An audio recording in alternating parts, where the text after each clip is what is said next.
들으면 양이 목자의 음성을 듣는 법입니다 라는 제목입니다. 여러분, 진리가 뭔지 아십니까? 진리는 불변의 법칙입니다.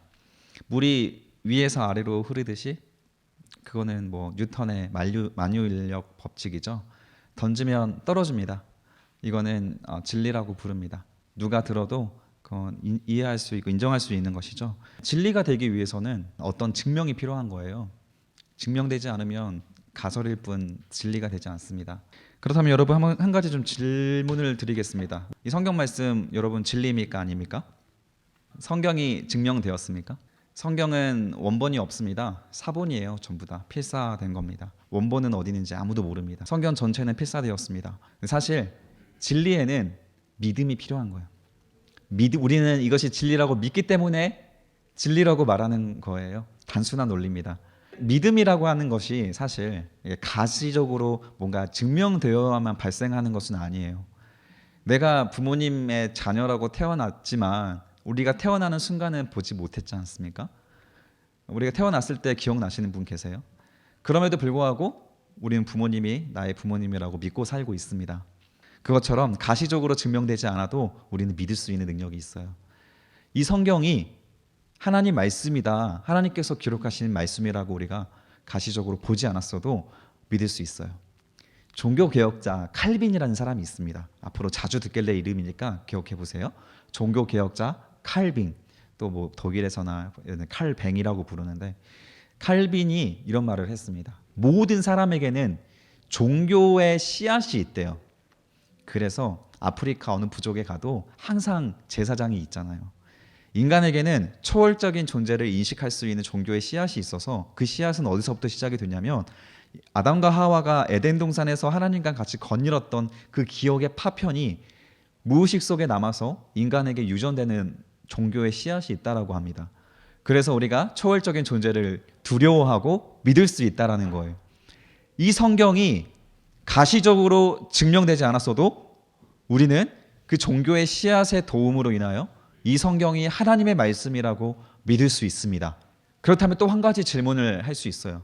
모든 사람들이 종교의 씨앗을 가지고 있다면, 그래서 초월적인 존재를 생각할 수 있다면, 왜 또 모든 사람은 이 성경 말씀을 진리라고 인정하지 않고 일부의 성도만 인정하게 될까요? 사실 여기에 모여있는 사람들 전부 다 이게 진리라고 인정하고 있는지 아닌지는 저는 솔직히 불신합니다. 이게 정말 진리라고 믿고 있으면 나오는 반응이 좀 다르거든요. 우리 성경 공부 시간에 그렇게 조금 모일 리가 없습니다. 성경 진리는 왜 일부의 성도만 진리라고 생각할까? 이 성경이 정말 진리라면 여러분, 이 오늘 하루하루는 굉장히 무서운 하루하루가 되는 거예요. 왜냐하면 이 성경의 결론은 뭐예요? 심판, 이 땅의 멸망입니다. 유토피아가 아니고 인간은 끔찍한 재앙과 심판을 통해 결국 다 멸망하게 된다. 그 중에서 예수를 믿는 몇 사람만, 소수의 몇 사람만 구원받아서 하나님 나라에 가게 된다. 이걸 말하고 있는 게 성경인데, 오늘 하루에 우리가 이 성경을 정말 진리라고 믿고 있다면 긴장감 없이 살아갈 수 있을 용기 있는 사람은 그렇게 많지 않습니다. 몇 사람만 이 성경을 진리라고 알고 있어요. 예수님께서 거기에 대해서 정답을 말씀해 주셨습니다. 요한복음 10장 27절 주보 펼쳐보시고 한번 같이 적어주세요. 내 양은 내 음성을 들으며 나는 그들을 알며 그들은 나를 따른다. 내 양은 내 음성을 들으며 나는 그들을 알며 그들은 나를 따른다. 하나님과 우리와의 관계를 가장 잘 표현한 단어가 부자 관계입니다. 부모와 자녀 관계입니다. 그런데 하나님께서 부모로서 우리를 어떻게 케어하시는가, 어떻게 보호하시는가를 가장 잘 표현하는 단어는 목자와 양이라는 단어예요. 우리는 양이고 목자가 예수님, 하나님이십니다. 그래서 그 하나님께서 말씀하실 때 양들은 반응합니다. 그런데 누가 반응한다고 예수님께서 말씀하셨어요? 하나님을 목자로 인정하는 양이 하나님의 음성에 반응한다라는 거예요. 양은 여러분 실제로 보셨어요? 눈을 밑으로 이렇게 깔고 살아요. 이렇게 화날 때만 고개를 치서대죠. 치켜들어도 앞이 잘 안 보여요. 그래서 목표물이 정확히 뭔지 모르고 막 달려가는 겁니다. 그래서 양떼 무리들을 보면 양들이 전부 다 앞에 있는 양의 엉덩이만 이렇게 바라보고 걸어가요. 맨 앞에 있는 양은 목자의 음성을 듣고 따라갑니다. 시력이 어두워서 그래요. 그런데 이 양들이 다른 목자의 음성을 들었을 때 어떻게 할까요? 자기 목자의 양의 목소리를 듣고 따라가요. 귀가 청각이 그나마 좀 발달돼 있어서 하나님께서 말씀하실 때 하나님의 양은 반응하더라. 하나님 말씀 성경 읽을 때 잘 이해되십니까? 성경 말씀을 풀이하고 있는 이 설교 시간이 잘 들리십니까? 그런 사람과 그렇지 않은 사람의 가장 큰 특징은 내가 하나님의 양인가 아닌가, 내가 하나님의 음성을 들을 수 있는 양인지 아닌지가 그것에 따라 결정이 된다라는 거예요. 여러분 하나님의 양이십니까? 양은 하나님께서도 그 양을 안대요. 이게 참 중요한 거예요. 어느 순간부터 갑자기 내가 말씀이 들리고 성경이 읽어지기 시작할 때부터 어떤 사인이냐면 하나님이 나를 주목하기 시작하셨다. 그때부터 신앙생활이 시작되는 겁니다. 하나님은 나 쳐다도 안 보고 있는데 나 혼자서 신앙생활 하시는 분들도 있을 수 있습니다. 그때는 교회에서 자기 마음대로 행동하겠죠. 예배를 전혀 기대하지 않습니다. 하나님 무서워하지 않고 죄를 짓습니다. 대부분 다 하나님의 양이 아니기 때문에 그런 거예요. 그러면 굳이 교회 예배 나와요? 하나님의 양이 아니어도 교회 나오면 재밌습니다. 여기 안에서 자기가 권리를 행사할 수 있는 게 굉장히 많거든요. 친목 관계를 통해서도 나올 수 있거든요. 하나님의 양이 아닌데도 그렇게 살아갈 때 하나님의 음성이 들리지 않습니다. 하나님 말씀이 재미없습니다. 보이지 않습니다. 그래서 정말 중요한 기도 제목은 하나님 성경을 읽을 때 하나님 말씀이 좀 들리게 해주세요. 보이게 해주세요. 잘 해석하게 해주세요. 저 설교 써지지 않으면 회개합니다. 하나님 저 양 버리신 거 아니죠? 나 왜 이렇게 설교가 안 써져요? 왜 이렇게 성경이 눈에 안 들어와요? 우리 청년들한테 양식을 먹여야 되는데 밥이 준비가 안 됩니다. 하나님 어떻게 내일 당장 어떡합니까? 그렇게 해서 잠을 못 잘 때도 종종 왕왕이 있습니다. 그때 하나님께 기도하는 거예요. 하나님 저 양입니다. 저는 하나님 말씀 안 주시면 절대 알아들을 수 없습니다. 좀 지혜를 주세요. 그렇게 해서 설교를 써가고 그때 하나님 말씀을 이렇게 하는 거거든요. 이런 목자와 양의 관계를 가장 먼저 선포한 사람이 우리가 잘 알고 있는 오늘 성경의 주인공이죠. 다윗입니다. 다윗이 시편 23편 1절에서 2절 가장 중요한 우리가 많이 알고 있는 유명한 말씀을 했습니다. 다 같이 한번 읽어볼까요? 이건 다 외우셔야 되는 말씀이죠. 한번 읽어보겠습니다. 시작. 여호와는 나의 목자시니 내게 부족함이 없으리로다. 그가 나를 푸른 풀밭에 누이시며 쉴만한 물가로 인도하십니다. 중요한 유명한 말씀. 하나님을 목자로 인정을 했습니다. 그리고 나는 양이기 때문에 나를 사탄의 소나기에서, 나를 호시탐탐 노리고 있는 짐승들의 소나기에서 나를 지키시고 보호하시고, 그리고 나를 잠깐은 사막이나 또 음침한 골짜기로 나를 지나게 하실 수는 있겠지만 반드시 그 음침한 골짜기를 지나서 맑고 깨끗하고 푸르른 초장과 시냇물로 우리를 인도하실 것이다. 이것을 믿는 믿음으로 하나님을 따라가겠습니다라고 말하는 사람이 다윗이었습니다. 이 다윗이 음침한 사망의 골짜기를 지나가고 있었던 시간이 지난 사무엘하 3장까지의 시간이었잖아요. 그리고 지난 시간 4장에 드디어 이스라엘을 통일하는 그 역사가 시작이 되었습니다. 그리고 오늘 5장에 다윗이 통일 이스라엘 왕국의 2대 왕으로, 사울 뒤를 잇는 2대 왕으로 기름 부음 받고 선포가 받게 되는 내용이 나오게 되는 거예요. 다윗은 자기가 왕이 되는 모든 과정을 목자 되신 하나님의 인도하심으로 신앙을 고백하였습니다. 하나님의 음성이 들리지 않을 때 다윗은 무너졌고 죄를 지었습니다. 성경 다시 한번 읽어보시고 복습해 보세요. 다윗이 잘하고 있을 때 하나님이 다윗을 무너뜨리게 하시지 않으셨고, 반드시 다윗이 하나님 앞에 깨우쳐서 말씀을 잃어버리고 혼미해져 있을 때 하나님은 다윗을 잠깐 때려서 정신 차리게 해주셨어요. 그런 하나님이 다윗을 이제는 왕으로 세우실 때가 되어서 왕이 되었습니다. 그렇다면 이 다윗에게 주는 하나님의 사명이 반드시 있을 겁니다. 우리에게 양으로 푸른 초장과 시냇가로 우리를 인도하셔서 반드시 우리는 평안함을 하나님 안에서 얻게 되는데, 그때 우리가 원했던 모든 것들도 함께 이루어질 수 있어요. 직장을 얻고 싶었던 사람은 직장을 얻게 되고, 결혼을 하고 싶었던 사람은 결혼을 통해 평안을 얻을 수 있습니다. 하나님이 인도하시는 그 길 가운데 그 일을 이룰 수 있지만 그 다음에는요. 하나님은 반드시 우리에게 그 역사를 이루어 주신 다음에 그 다음을 물어보거든요. 그 다음에 그것을 통해 무엇을 할 것인지를 하나님은 반드시 물어보게 되시고, 이미 성취가 되어 있는 그 과정에 깨닫게 됩니다. 내가 저기가 내 목표가 아니라 저기에 가서는 내가 무슨 일을 해야 된다. 그거를 알게 된다는 것이 오늘 다윗의 말씀의 포인트입니다. 다윗은 1장부터 3절까지 먼저 왕이 되는 장면부터 함께 말씀을 살펴봅시다. 1절에 보니까 이스라엘 모든 지파가 헤브론에 이르러 다윗에게 나와 이르되 보세요, 우리는 왕의 한 친척입니다. 전에 곧 사울이 우리의 왕이 되었을 때에도 이스라엘을 거느려 출입하게 하신 분은 다윗 당신이었습니다. 여호와께서도 왕에게 말씀하시기를 내가 내 백성 이스라엘의 목자가 되고 네가 이스라엘의 주권자가 되리라 하나님께서 그렇게 말씀하시지 않았습니까? 이제 이스라엘의 모든 장로가 헤브론에 이르러 왕에게 나아옵니다. 다윗 왕이 헤브론에서 여호와 앞에 그들과 언약을 맺음에 그들이 다윗에게 기름을 부어 이스라엘의 왕으로 삼았습니다. 이스라엘 백성들이 다윗이 항상 하던 말을 인용했습니다. 12지파의 장로님들이 모이셨어요. 그리고 다윗을 찾아옵니다. 다윗 왕이시여, 우리가 그동안 사울 때문에 눈치 보느라 당신 앞에 찾아오지 못했습니다. 근데 이제 때가 되었지 않습니까? 이제 우리들의 왕으로 우리를 통치해 주세요. 당신이 고백했던 하나님은 나의 목자신이라고 하는 그 하나님의 목자의 역할을 당신을 통해 우리는 배워가겠습니다. 이제는 우리를 다스려 주세요. 그렇게 다윗에게 찾아온 겁니다. 다윗은 자기가 양이었을 때 목자이신 하나님을 따라갔습니다.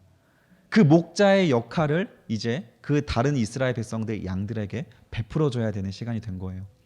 이스라엘 백성들은 스스로는 하나님 앞에 하나님의 음성을 반응할 수 없는 사람으로 그런 양들이 되어버렸습니다. 하나님의 양이 아니었어요. 그러나 이제는 다윗은 하나님을 따라갔던 양이었기 때문에 다윗이 진짜 목자이신 하나님께 백성들이 갈 수 있도록 그 길을 열어줘야 되는 역할이 다윗의 역할이 되는 거예요. 우리 인생에 하나님이 많은 선물처럼 고난을 주실 때가 있어요. 근데 그 고난을 통해 우리가 누구를 바라보냐면 하나님을 바라보고 그 일을 극복하는 그 훈련을 해야 되는데, 어떤 사람들은 그 하나님 바라보지 못하고 하나님 안에서 해결 못하고 다른 방법으로 해결하는 사람들도 많이 있습니다. 두 사람의 가장 큰 차이가 뭐냐면, 내가 고난을 만났을 때 하나님을 찾지 않으며 또 다른 사람이 나랑 비슷한 고난을 만나고 있을 때 그 사람에게 하나님께 인도할 수 있는 실력이 없습니다. 나는 고난을 만났을 때 이 신앙부터 먼저 정리했다면 다른 사람이 고난을 만났을 때 그 사람도 그렇게 해야 된다고 생각하는 거예요. 그 대표적인 사람이 사울이었습니다. 그러나 다윗은 고난을 만났을 때 하나님을 붙잡았던 사람이었고, 하나님께 얻어맞았을 때에도 하나님을 붙잡았던 사람이고, 그렇기 때문에 지금 이스라엘 백성들이 이제 하나님 앞에 어떻게 나아가야 되는지를 알고 있는 사람이 다윗이었습니다. 이해되시죠? 우리가 목표하는 바를 기도 제목으로 내세우고 하나님 앞에 요청하고 있을 때, 또 이 고난을 어떻게 극복할 수 있을지 하나님께 기도하고 있을 때 하나님이 그 고난으로부터 우리를 건져내실 수 있고 우리의 목표를 달성시켜 줄 수 있는데, 그때 우리가 하나님을 통해서 그 목표와 그 고난을 이겨냈으면 나와 비슷한 고난과 목표를 가지고 있는 그 사람에게 하나님으로부터 그것을 얻으라고 안내해 줄 수 있다는 거예요. 그것을 바로 목자의 역할이라고 부릅니다. 그러나 그 사람은 인간 목자이지 진짜 목자는 하나님이라는 거예요. 그 하나님의 목자이신 그 하나님 앞에 걸어갈 수 있는 양이 될 수 있도록 다윗이 가진 중요한 사명이 가졌다라는 거예요. 이제 다윗이 그 기름 부은 왕이 되었습니다. 이제 다윗에게 사명이 있다고 했죠. 그것을 증명하듯이 17절에 보니까 한 가지 이슈가 발생합니다. 17절에 보겠습니다. 이스라엘이 다윗에게 기름을 부어 이스라엘의 왕으로 삼았다 함을 누가 들었어요? 블레셋 사람이 듣고, 블레셋 사람들이 다윗을 찾으러 다 올라오매 다윗이 듣고 요새로 나아갑니다. 다윗을 왜 찾으러 나왔겠습니까? 다윗과 같이 놀려고 나온 것도 아니고, 다윗이 우리 장군이었고 망명했던 사람인데 우리 배신하고 갔다고 아마도 그냥 이렇게 보복으로 나왔겠죠. 그래서 다윗과 싸우러 나온 겁니다. 18절에 보니까 다윗 사람들이 이르러 르바임 골짜기에 가득 포위해 버립니다. 그때 이스라엘의 목자가 바뀌었잖아요. 사울이라고 하는 왕이 있었는데 그 왕은 목자 역할을 잘 못했습니다. 백성들을 하나님께로 인도하지 않은 왕이었는데, 이제 바뀌었으니까, 그 왕이 바뀌었으니까 하나님이 기대했던 바가 이루어져야 되죠. 이루어집니다. 너무 중요한 말씀 19절에 보세요. 다윗이 여호와께 여쭈어 이르되, 다윗이 여호와께 여쭈어 이르되, 내가 블레셋 사람에게로 올라가야 합니까? 올라갑니까? 동그라미 해주세요. 올라가야 합니까? 여호와께서 그들을 내 손에 넘기시겠습니까? 하니 여호와께서 다윗에게 말씀하시되 올라가라. 동그라미 해주세요. 내가 반드시 이스라엘 사람을 내 손에 넘기시리라. 사울은 단 한 번도 하지 않았던 고난을 극복하는 모습을 백성들 앞에 모범적으로 보여줍니다. 사울이 인생 동안 단 한 번도 극복하지 못했던 장벽이 유일하게 블레셋이었어요. 블레셋만 쳐들어왔다 하면 사울은 두려워서 도망가기 바빴는데 다윗은 자신이 있었습니다. 왜냐하면 이 고난은 하나님을 통해서 극복될 수 있는 고난이기 때문에 다윗은 하나님께 여쭈어 아뢰는 거예요. 얼마나 아름다운 표현인지. 왕이 된 다음에도 다윗은 변하지 않았어요. 사울은 왕이 된 다음에는 많이 교만해졌거든요. 여러분들은 어떻습니까? 교만하신 분들입니까? 사실 우리가 죄를 지을 수 있는 기회가 없어서 그렇지, 죄를 지을 수 있는 어떤 권력이 없어서 그렇지, 사람은 권력을 가져봐야 알거든요. 뭐 요즘에 마약하고 있는 연예인들이 연예인 초기 때부터 처음부터 그렇게 했습니까? 더 이상 올라갈 데가 없고 뭐 마음도 허하기도 하고 그러면서 마약에 손대는 거 아니에요. 그리고 적당히 막을 피할 수 있는 방법도 알고, 또 뭐 권력을 가진 사람, 우리가 대통령이 누가 세워질 때마다 항상 우리는 기대하잖아요. 이전에 있는 대통령보다 좀 나은 대통령이 되기를. 근데 그 사람들이 대통령 후보에 올라와 있을 때부터 처음부터 우리에게 이런 실망스러운 모습을 보이겠다고 각오하고 올라간 사람 아무도 없잖아요. 나는 전에 있던 대통령보다는 나은 대통령이 되겠다라고 생각하고 올라가는데 막상 권력을 잡아보면 그게 다시 잘 되지 않는다라는 겁니다. 권력을 잡아보면 그 권력을 놓치고 싶지 않기 때문에 또 자꾸 다른 악한 일들을 하고 다른 죄를 짓게 되는 거예요. 그러니까 우리는 죄를 지을 수 있는 실력이 없어요 지금. 그러니까 권력이 없기 때문에 죄를 지어도 그냥 권력자들이 짓는 죄에 비하면 귀여운 죄만 짓는 겁니다. 헌법에 크게 위배되지 않은 죄 정도만 짓게 되는 거예요. 그런데 권력을 잡아보면 그때 사람 본심이 나오는 거거든요. 다윗은 권력을 잡았음에도 불구하고 초심을 잃지 않았어요. 하나님께 여쭈어 이르니까 하나님은 사울에게 단 한 번도 이렇게 해주시지 않았는데 너무 구체적으로 말씀해 주시는 거예요. 올라가라. 올라가도 됩니까? 올라가라. 반드시 블레셋 사람은 내 손에 넘기겠다. 그리고 나서 20절에 보니까 다윗이 바알 브라심에 이르러 거기서 그들을 치고 다윗이 말하되 여호와께서 물을 흩음같이 내 앞에서 내 대적을 흩으셨다 하므로 그곳의 이름을 바알 브라심이라. 대승을 거둡니다. 대승을.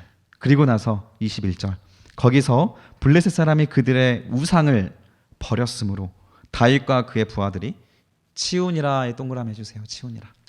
대승을 거두었습니다. 이스라엘 백성들은 단 한 번도 이겨보지 못한 블레셋을 다윗이 이겼어요. 마음의 숙제, 마음의 근심, 마음의 유일한 두려움, 해결되지 않는 문제, 공통적으로 가지고 있는 그 근심의 문제를 다윗이 왕이 되자마자 싸그리 없애버렸습니다. 그것도 하나님께 의지해서 모범적으로 멋있게 존경할 만한 모습으로 승리를 했어요. 그러면 다윗의 입장에서 우리 수준에서 생각하지 말고 왕이 된 입장에서 블레셋 사람들이 자기의 신을 다 버리고 갔습니다. 다른 일반적인 사람이라면 어떤 욕심이 일어나겠습니까? 이 신들을 전리품 삼고 싶지 않겠어요? 실제로 이스라엘의 많은 왕들과 이전의 사사들 마찬가지로 전부 다 전리품 삼았습니다. 사울도 마찬가지였고, 아말렉을 다 쳐 부숴라 했을 때 하나님이 역사에서 전쟁에서 승리하긴 했는데 전리품 가져오잖아요. 그 자랑하려고. 내가 이 정도 되는 사람입니다. 게다가 다윗은 또 어떤 상황이에요? 이전에 사울이 1대 왕. 사울이 잘하는 거 유일하게 하나 있었습니다. 뭐 있었죠? 싸움. 전쟁 하나는 잘했잖아요. 그런데 그 사울도 못 이겼던 블레셋을 내가 2대 왕인 내가 이겼어요. 얼마나 자랑스럽습니까? 이거 여러분 모든 자리에서 너무 많이 마주칠 수 있는 매혹적인 설레임이거든요. 그거는 뭐 권력이 있는 자리도 없는 자리도 상관없어요. 심지어 이 자리, 여기 전도사 이 자리도 이거 비슷한 유혹과 매혹을 많이 받습니다. 이 교회에서는 받은 적이 없어요. 왜냐하면 제가 여기 왔을 때 전에 있던 사역자가 있잖아요. 우리 청년부를 담당했던 사역자가 있는데 그 사역자가 잘 못했던 거를 제가 와가지고 잘 해내. 부응하고. 그러면 그 사람들이 저한테 전도사님 설교 너무 좋아요. 전도사님 너무 좋아요. 전에 했던 목사님은 못했던, 이렇게 안 했는데 이렇게 해줘서 너무 고마워요 할 때 제 마음이 어떻겠어요? 그 설레임은 그 행복함은 이루 말할 수 없습니다. 그래, 내가 저 사람보다 나았구나. 근데 여기서는 그런 미혹을 받을 일은 없었습니다. 전에 했던 성령호 목사님이 저보다 훨씬 잘생겼고 얼마나 잘했던지, 또 어떤 선생님한테 물어보니까 선생님이 좋아하는 목사님 설교 있습니까? 라고 했더니 성령호 목사님이요 그러더라고요. 그래서 저는 그 전에 했던 분이 워낙 잘했기 때문에 이런 미혹은 이 교회에 와서는 한 번도 받아본 적은 없습니다. 여러분도 저에게 그 미혹에 빠지지 않도록 잘 지켜주시더라고요. 다윗은 사울보다 훨씬 잘했어요. 그래서 미혹에 빠질 수 있어요. 충분합니다. 이해되시나요? 여러분이 있는 자리에서도 그런 상황도 너무 많아요. 새로운 직장 가보십시오. 여러분이 있었던 사람보다 잘한다면 바로 칭찬 들어와요. 그 칭찬이 얼마나 설레이게 만들고 나를 우쭐하게 만드는데, 그때 나는 하나님이 아니라 내 능력 바라보게 된다니까요. 그러면 두 번째 싸움에서는 흔들릴 수 있죠. 그 심리를 가장 잘 알고 있는 게 누굴까요?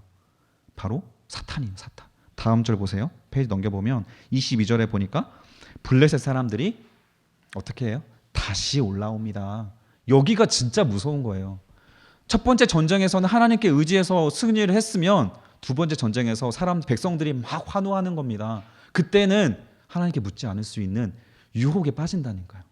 그 빠질 수 있는 유혹을 다윗은 어떻게 극복하는지 한번 22절에 보십시오. 블레셋 사람들이 다시 올라와서 르바임 골짜기에 가득한지라 다윗이 어떻게 합니까? 여호와께 여쭈니. 여기가 훌륭한 겁니다. 어떻게 합니까? 내가 올라가야 합니까? 했더니 하나님께서 뭐라고 합니까? 올라가지 말고. 아까는 블레셋에게 올라가야 합니까? 올라가라. 이번에는 올라가지 마.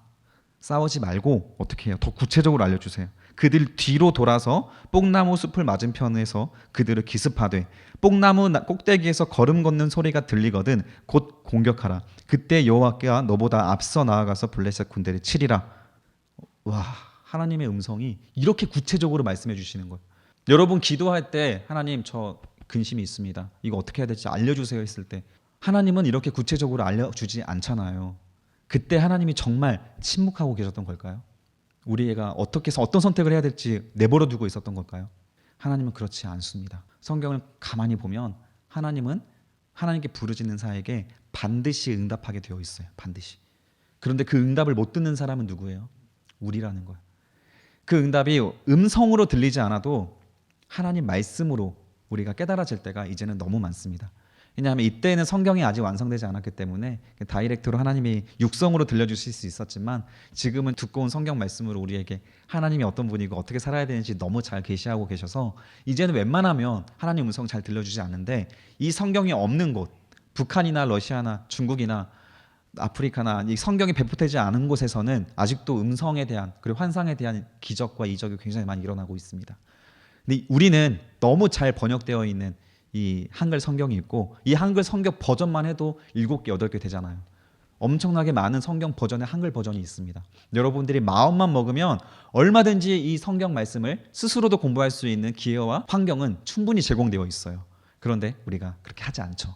하지 않기 때문에 하나님이 선택 가운데 이렇게 구체적으로 잘 느껴지지 않는 거예요.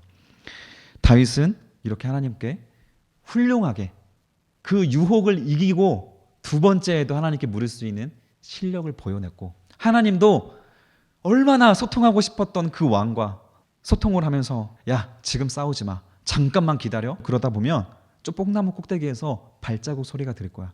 거기 매복하고 있다가 그때 나가. 그러면 네가 싸우지 않아도 하나님이 먼저 가서 내가 저들과 싸워서 쓰러뜨릴게. 하나님께서 그렇게 구체적으로 말씀을 해주셨다라는 거예요. 하나님께서 이 장면을 보면 마치 타이밍을 움직이는 것 같죠. 잠깐만 기다려. 우리가 하나님과 소통이 잘 되면 타이밍이 참 잘 맞습니다. 인생은 타이밍이잖아요. 여러분 10년 전으로 돌아가면 비트코인 사는 타이밍 참 잘 잡을 거잖아요. 우리는 그 타이밍 잘 못 잡아요. 그러니까 우리가 할 수 있는 일을 오늘 하루 그냥 최선을 다해서 할 수밖에 없습니다. 근데 하나님은 그 타이밍을 잡으시는 분이세요. 그래서 전혀 상상하지 않았던 내 타이밍 속에 하나님의 타이밍으로 우리에게 은혜를 주실 때가 굉장히 많아요.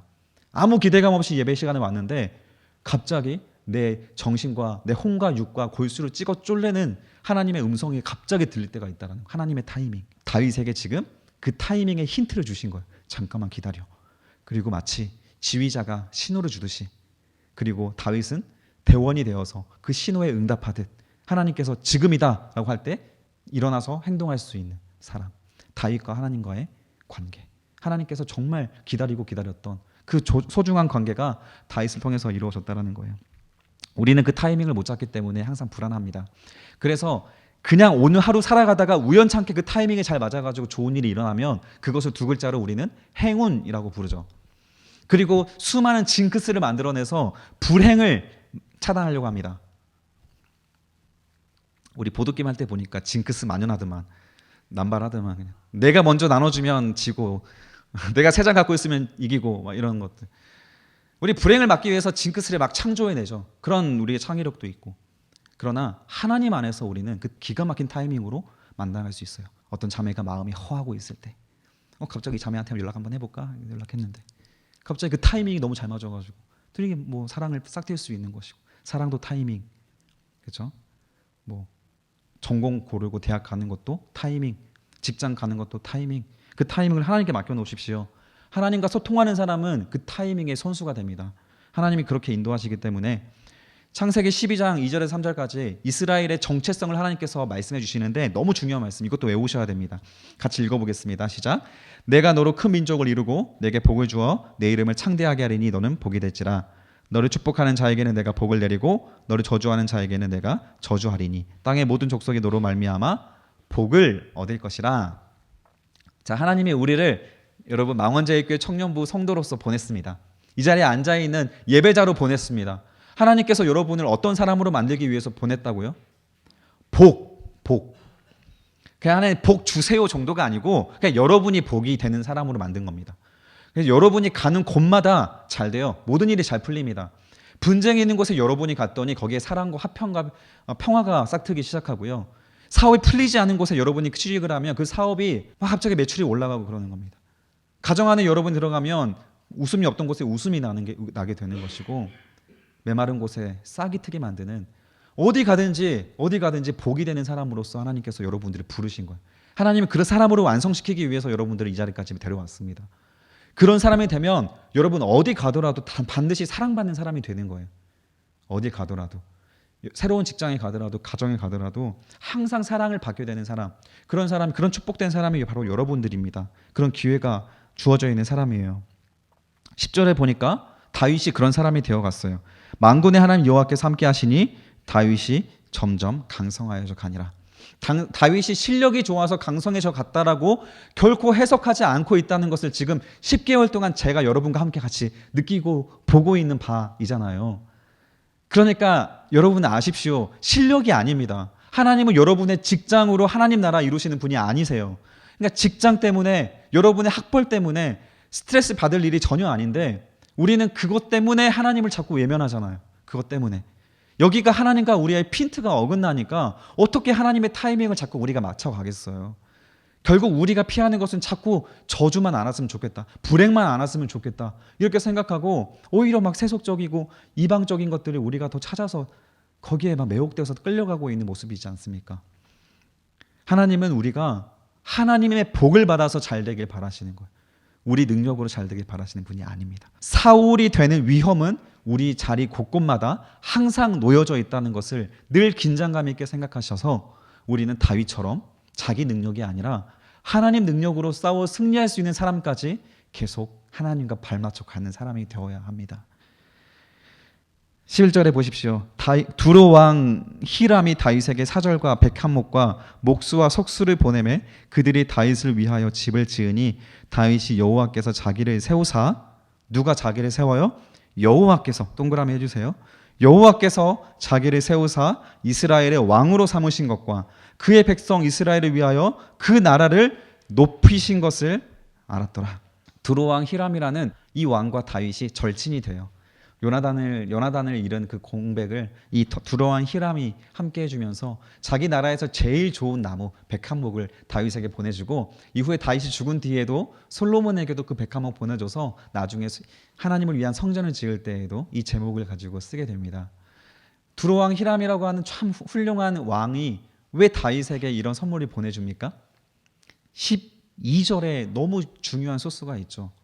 다윗이 하나님이 나를 이 자리까지 인도하셨으므로, 하나님이 나를 이 자리에 세우셨으므로, 여기에요. 제가 전도사 이 자리에 서 있는 것이 전에 있던 사역자들과 비교하라고 저를 세우신 게 아니라 하나님이 저를 통하여 이 땅에서 이 교회에서 하고자 하는 사명을 주셔서 세워주셨다. 이걸 제가 기억하고 있으면 저는 교만해질 일이 전혀 없습니다.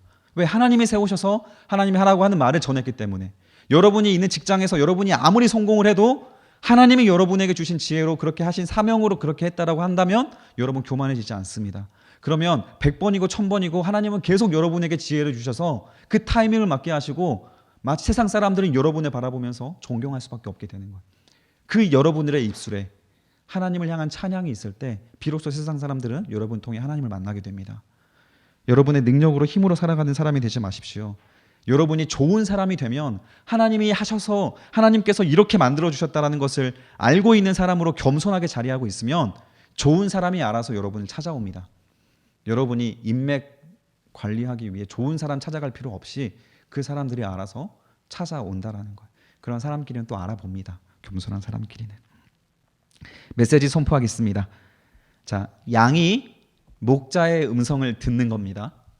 양이 우리 하나님을 우리가 나의 목자라고 인정하면 우리가 그 하나님의 음성을 듣는 거예요. 그제서야. 그리고 하나님도 그 양을 내 양이라고 압니다. 그래서 그 양을 사탄으로부터 보호하셔서 하나님의 타이밍으로 끌고 가실 겁니다. 그 타이밍을 붙잡으시고 하나님 말씀에 반응하는 그런 사람이 되었으면 좋겠어요. 날마다 이걸 가지고 기도하셔서 하나님 오늘의 설교 말씀 들리게 해주시고 하나님 말씀 펼칠 때 은혜 받게 해주시고 잘 읽히게 해주시고 성경 말씀을 사랑해서 하나님을 사랑하는 마음이 날로 더 성장하게 해주세요. 이 기도는 하나님이 반드시 들어주시는 기도고 여러분이 하나님의 양이라는 증거의 기도입니다. 하나님께 구하셔서 이 하나님 말씀으로 날마다 나아가시길 바랍니다. 지난 시간에 설교했던 것처럼 은혜 받기 위한 스탠바이 하셔서 이 자리에 앉아 계시고 설교를 그 은혜를 열린 마음으로 앉아 계신다면 오늘 다윗에게 찾아오셨던 것처럼 하나님의 음성을 듣고 반응할 수 있게 되는 것입니다. 하나님은 당신이 여러분이 주님 품으로 돌아오시기를 날마다 기다리고 계시고 오늘도 하나님이 여러분을 부르셨어요. 부르시는 그 자리에서 최선을 다해서 섬겨보시기 바랍니다. 내년에 우리 2024년도 임원을 선출합니다.